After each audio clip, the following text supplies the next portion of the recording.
Assalamualaikum warahmatullahi wabarakatuh. Selamat pagi anak-anak semuanya.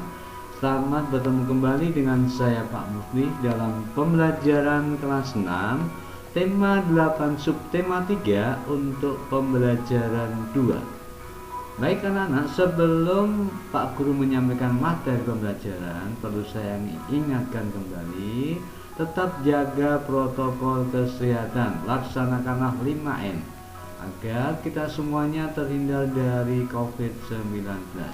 Baik anak-anak semuanya, mari kita awali pembelajaran di pagi ini dengan berdoa bersama. Berdoa dimulai.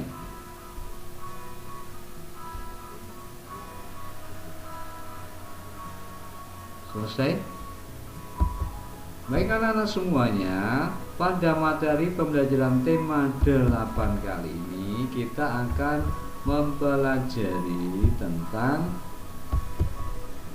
bagaimana nanti proses terjadinya gerhana bulan, bagaimana kita menemukan informasi penting pada teks dalam bentuk visual. Informasi yang kita dapatkan dalam bentuk teks visual artinya informasi yang kita dapatkan dari suatu bacaan itu kemudian kita ubah dalam bentuk teks visual berupa sebuah gambar. Jadi seperti ini. Ada sebuah visual atau gambar, ini nanti kita diminta untuk mencari informasi yang dapat ditemukan dari gambar infografis ini. Nah, dari gambar ini bisa kita temukan info tentang terjadinya gerhana bulan total. Seluruh proses gerhana berlangsung hampir 6,5 jam. Tetapi yang paling terjadi atau paling dialami ini biasanya ya sekitar 103 menit fase total terlama di abad ini. Jadi ini hanya kurang lebih saja. Kemudian fakta lain, di Indonesia keseluruhan proses gerhana dari awal puncak sampai akhir hanya dapat diamati di Aceh, Sumatera Utara, sebagian besar Sumatera Barat, dan sebagian kecil Belitung.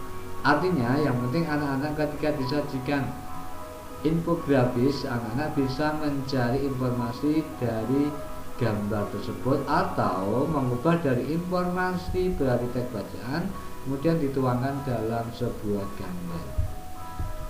Nah, berikutnya kita akan mempelajari tentang proses terjadinya gerhana bulan. Gerhana bulan terjadi ketika posisi bumi terletak di antara matahari dan bulan, sehingga bulan memasuki daerah bayangan gelap bumi. Artinya bulan ini tertutup oleh bayang-bayang dari bumi. Nah, prosesnya seperti ini, kita perhatikan untuk selanjutnya. Nah, ini tahapan terjadinya gerhana bulan.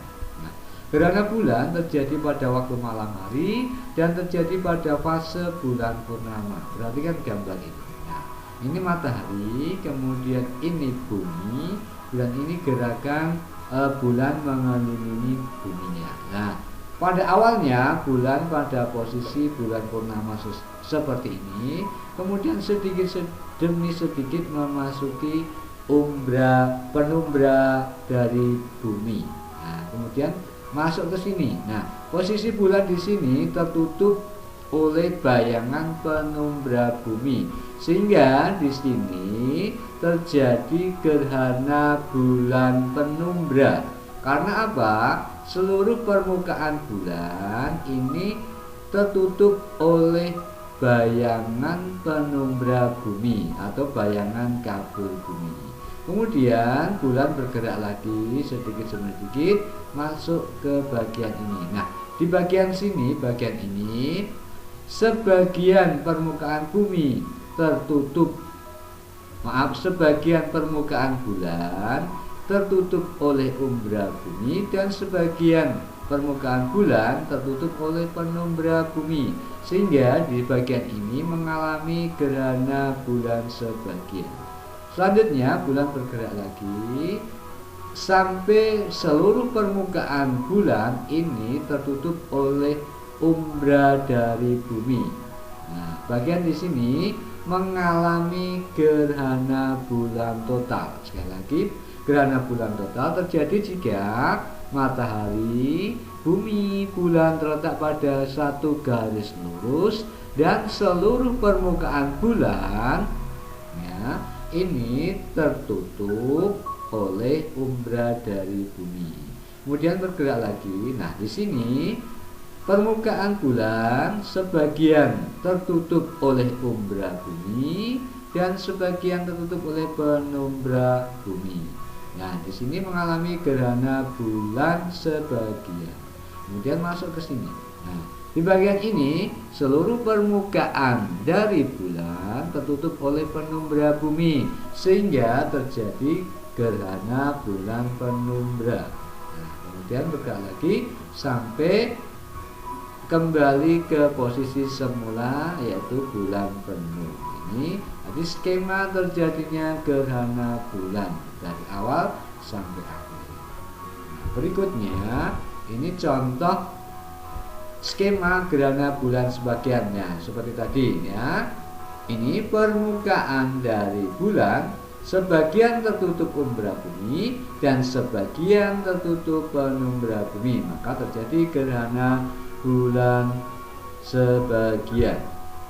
Kemudian yang berikutnya adalah gerhana bulan total. Nah, contohnya seperti ini tadi sudah saya sampaikan bahwa matahari, bumi, bulan terletak pada satu garis lurus di mana seluruh permukaan bulan ini tertutup oleh umbra dari bumi.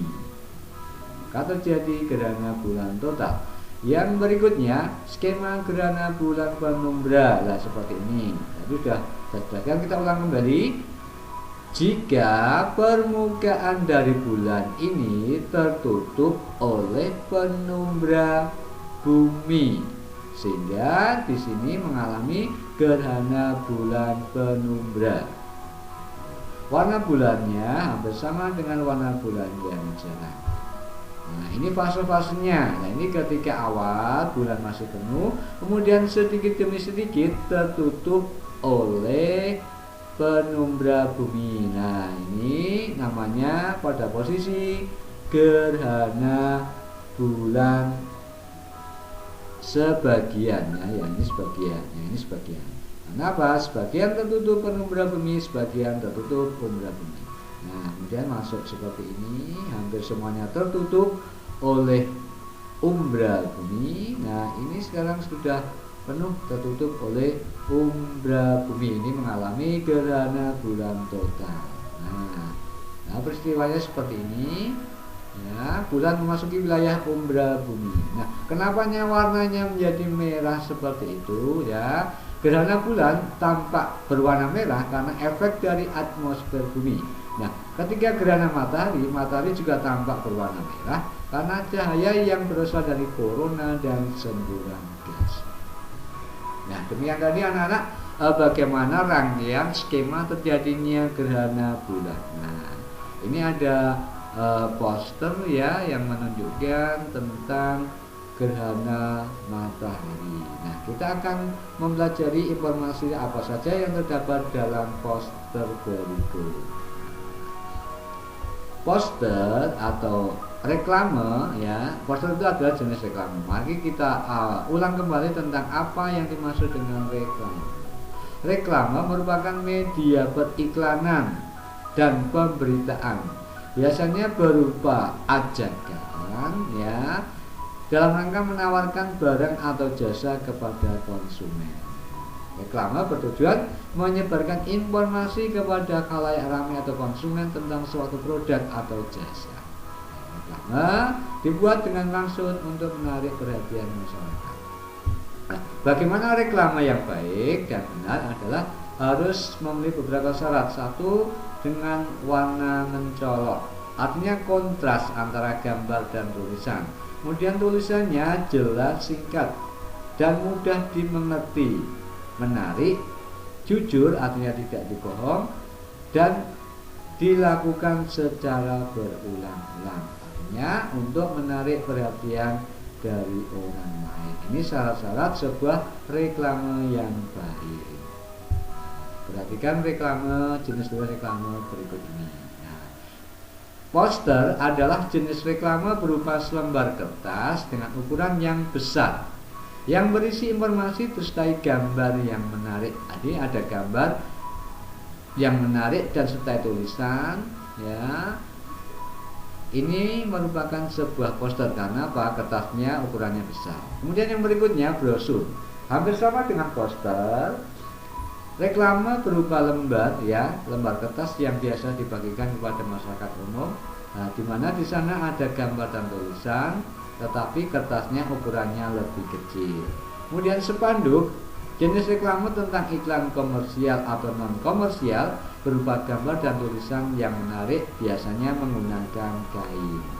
Kemudian baliho, jenis reklame berupa gambar dan tulisan yang menarik menggunakan tiang besar. Nah, ini biasanya dipasang pada tiang besar dan kuat dan sifatnya semi permanen. Kemudian billboard adalah jenis reklame juga berupa gambar dan tulisan yang berukuran besar dan bersifat permanen. Nanti artinya ini tiangnya jauh lebih kuat untuk pemasangan billboard ini. Nah, biasanya ini ada di kota-kota besar.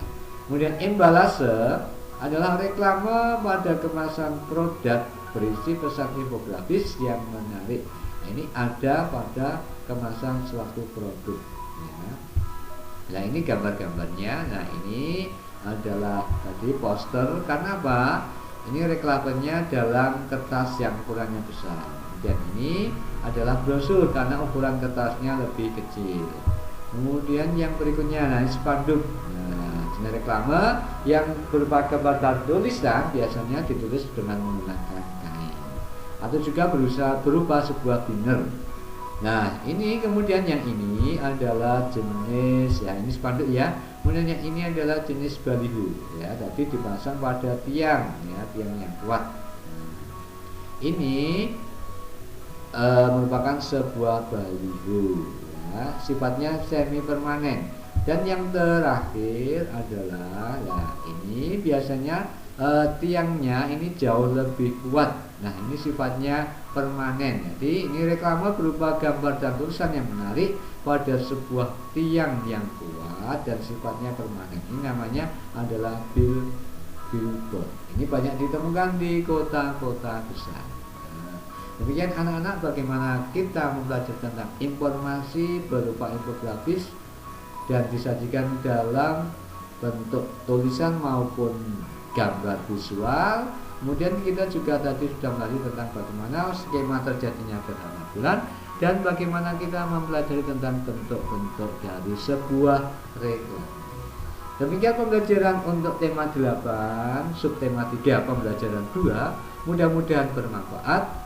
Jika ada salah kata dalam saya menyampaikan pembelajaran ini, mohon dimaafkan. Terima kasih. Wassalamualaikum warahmatullahi wabarakatuh.